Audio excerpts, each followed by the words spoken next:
The invitation to my cousin Amelia's engagement party felt heavier than it should have, though I already knew what it would say. Same as always. Please use the side entrance. Staff and support family enter through the garden gate. Because to them, that's all I ever was. The black sheep of the Langford family. The one who chose nightlife instead of medicine, politics, or a tidy MBA.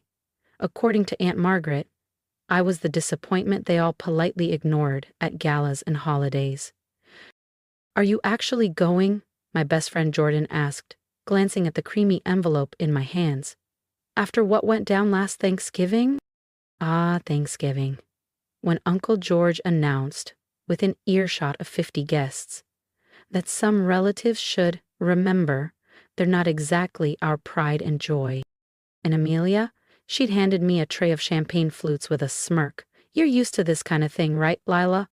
"I have to go," I said, smoothing the navy wrap dress I'd chosen on purpose. Clean, elegant, quiet. They're still family.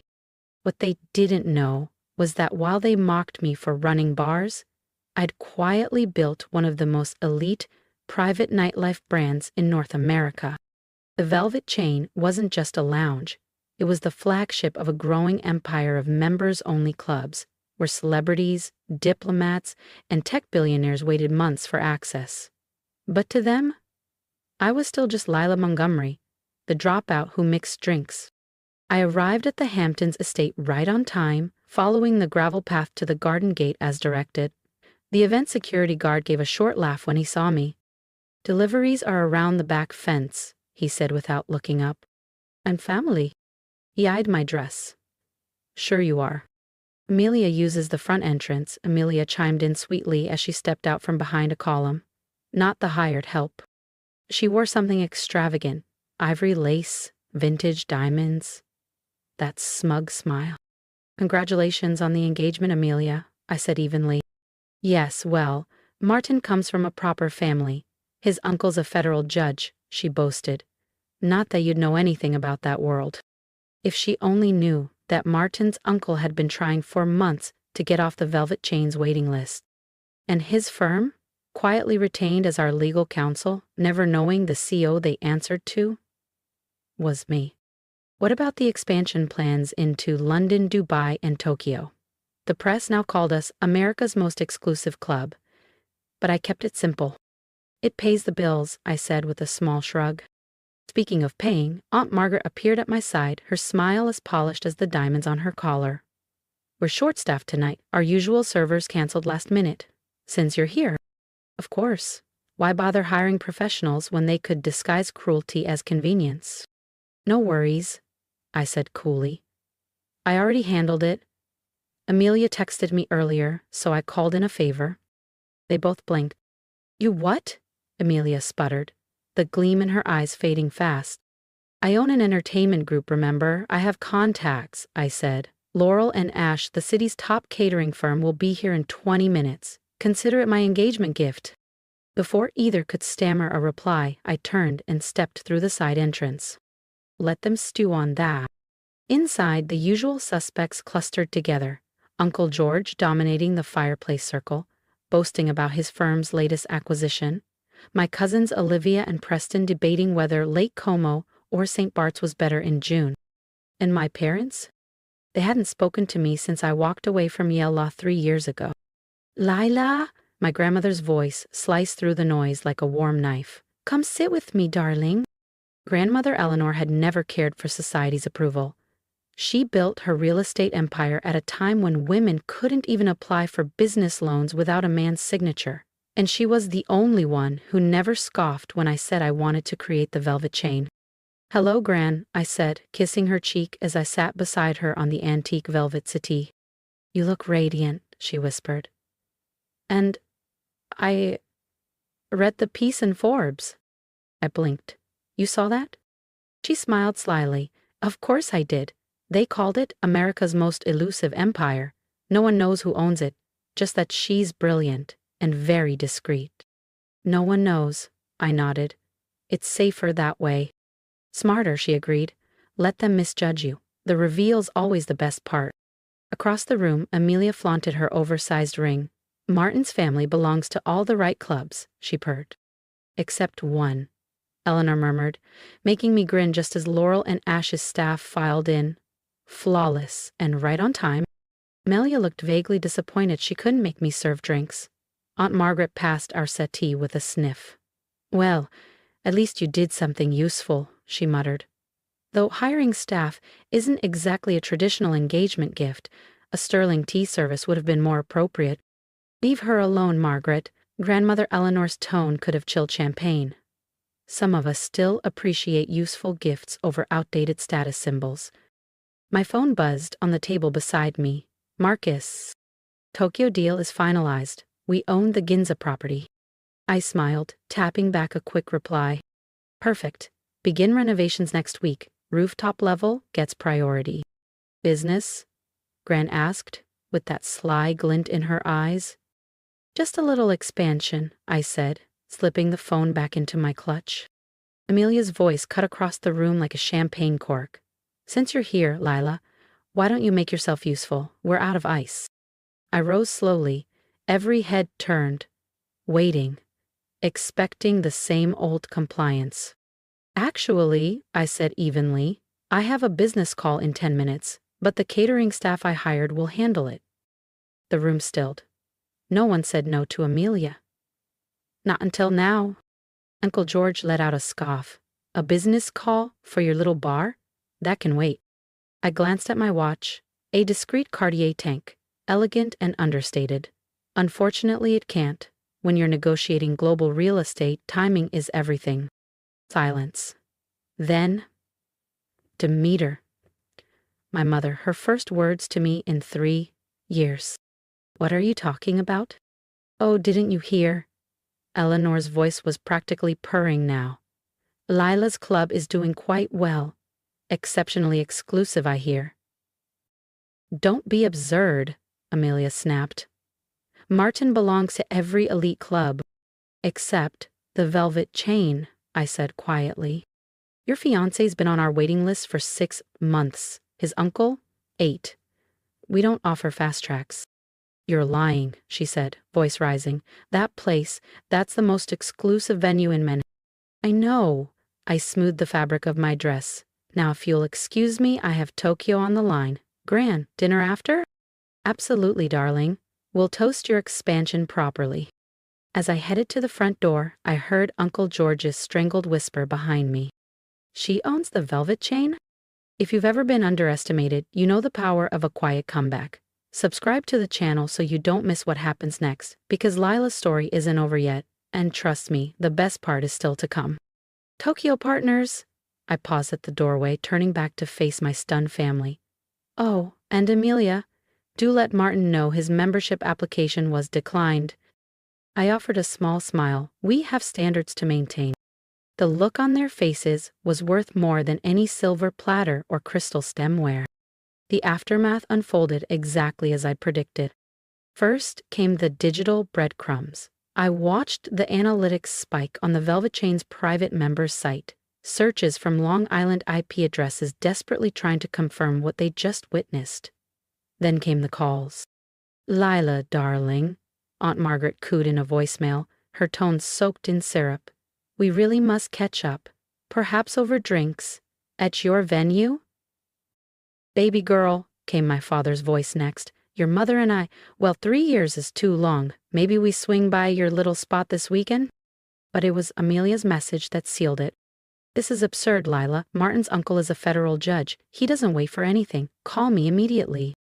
I forwarded that one to Marcus, who headed our membership committee. Add 6 more months to their wait list, I said with a grin. The Velvet Chain hadn't become America's most coveted club by catering to wealth or pedigree. We thrived on exclusivity earned, not inherited. Our members weren't fame chasers or legacy rich. They were innovators, creators, leaders, who moved the world forward. Everything my family pretended to be, but wasn't. A week later, I sat in my glass-walled office above the Manhattan flagship, reviewing membership reports with Marcus. Martin tried to bribe the doorman, he said, sliding over the file. Offered 10 grand for one night. I raised an eyebrow. His father's firm reps half the A-list. but even they are panicking because their clients can't get in. How'd James handle it? I asked, nodding toward the report. Took their photo.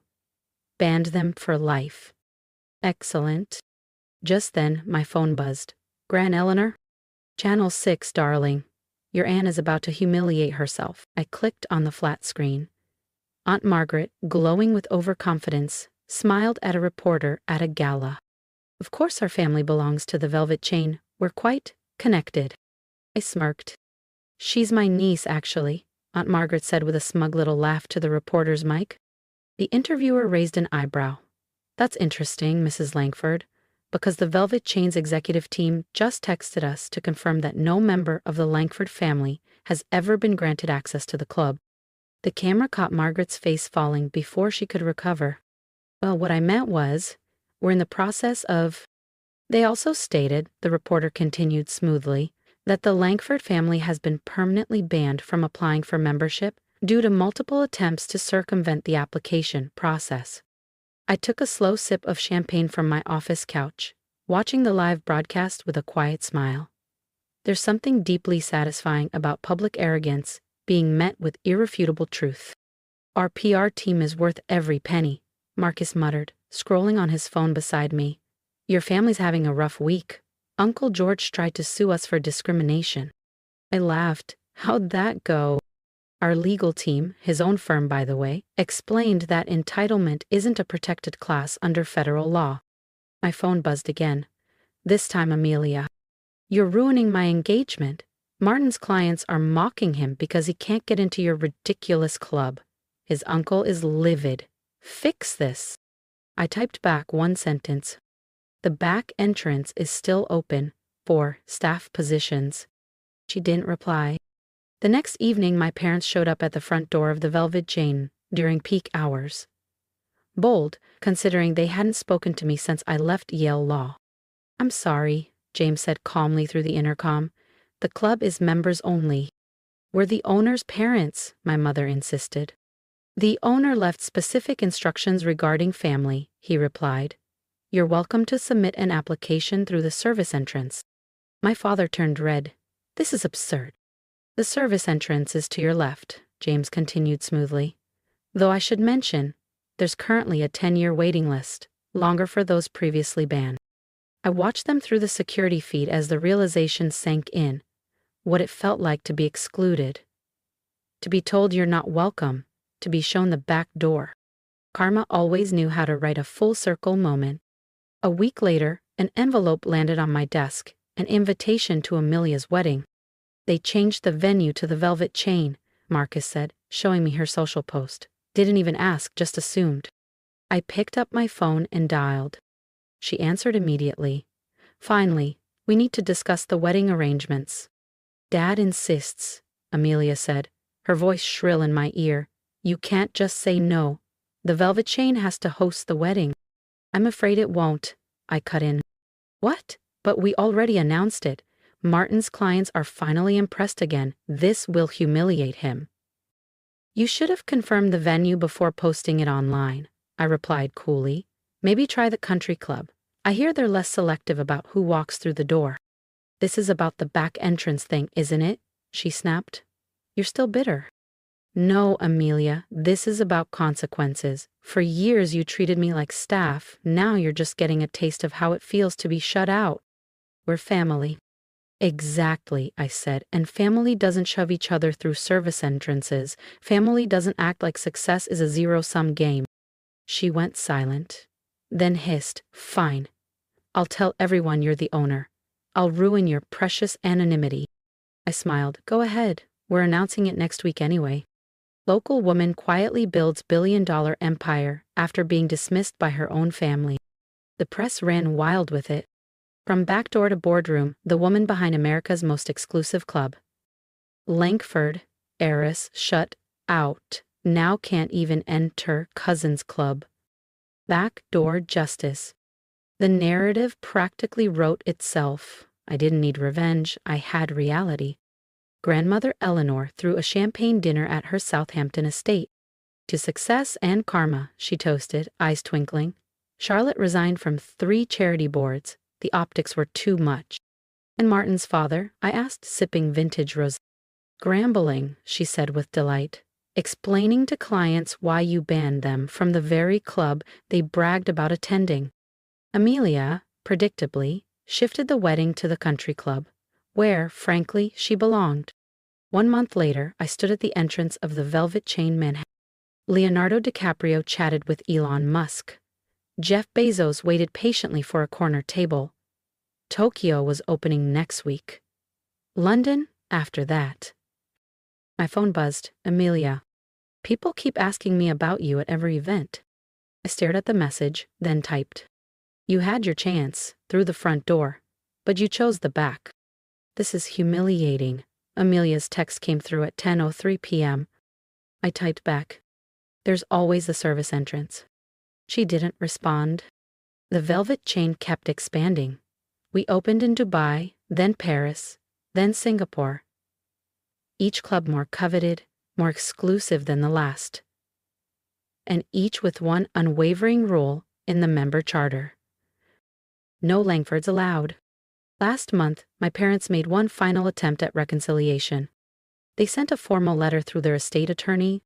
Dear Lila, we realize now that we were mistaken. Your success has opened our eyes. Perhaps we can meet and discuss rebuilding our relationship. We are willing to enter through any door you see fit. I scanned the letter once, then opened a locked drawer in my office. Inside was the note they'd left me when I walked away from law school. You're no longer welcome in this family. Please use the back door on your way out. I sent it back to their attorney. No additional comment. Message received. Last week, Amelia's wedding photos surfaced in the society pages. The country club looked nice enough. Chandeliers, overpriced florals, rented elegance. But everyone in the know understood it was her second choice. The article confirmed what insiders had whispered for months. The Velvet Chain declined to host the wedding. The club's owner, who happens to be the bride's cousin, refused to comment. But the closing line said it all. Sources suggest the rejection may be tied to a long-standing family habit, making certain relatives enter through the service door. Yesterday, I approved plans for our newest location, a sleek modern flagship being constructed directly next to Amelia's beloved country club. Private entrance, no partnerships, no exceptions. Members only, front door only, no Langfords permitted. Because sometimes, the most satisfying revenge isn't served cold. It isn't served at all. Not to the people who once decided you weren't worthy of being seated at the table. And if they ever get desperate, well, the back door's still open. For staff positions only, of course. I built my empire brick by brick while they laughed behind champagne glasses. If you've ever been underestimated, overlooked, or made to feel small, then you already understand my journey. Drop a comment below. Tell me your story, your comeback, your silent victory. I read every word. And if you're still on your climb, here's my advice. Let their doubt be your fuel. You don't need to shout to be powerful. Just build. Quietly, consistently, unapologetically. Subscribe to follow the rest of my journey. Because I promise, the woman they sent to the back door is just getting started.